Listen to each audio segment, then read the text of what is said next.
Բոլորս գիտենք, որ ջրի տարը դա մարդու էմոցիաներն են նաև, հա, մարդու զգացմունքներն են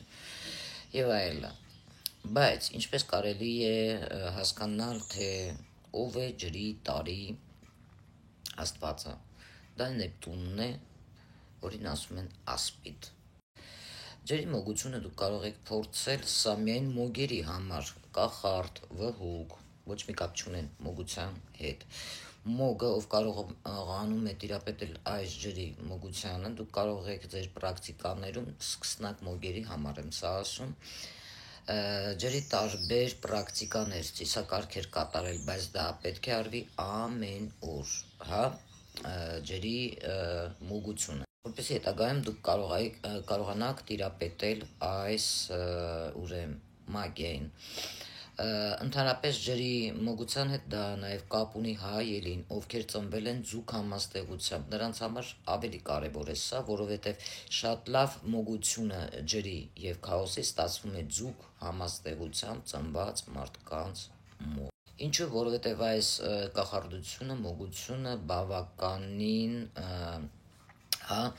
շատ կախարդական է եւ իհարկե այստեղ մեծ փորձ ու ջանքեր է պետք, որպեսզի դուք դնեք սա այն մարդկանց, ովքեր որ ցանկանում են նոր նավիկներ ձեռք բերել ջրի մագիայում, հա։ Նայեք, ինչ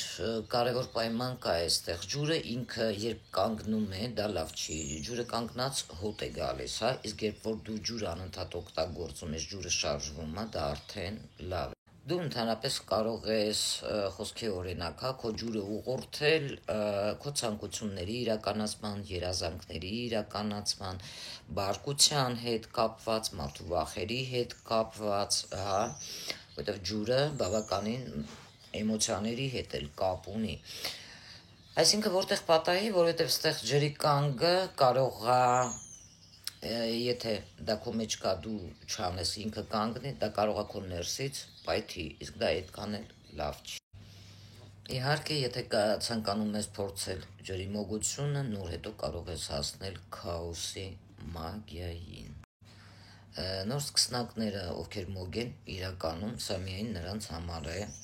Եթե դուք արթնանում եք, կարող եք ամեն օր այսպիսի տարբեր, եթե ունեք ձեր գրքերը հատուկ կապված մոգության հետ, դա ջրի, կարող եք ամեն օր անել, միայն այդ դեպքում այնք սկսում աշխատել։ Դուք կարող եք նաև անել այն ջրի հետ կապված մոգություն, անգամ ինչից դուք ամանչում եք, հա, անել, որը ձեզ հաճույք կպատճառի։ Դա կարող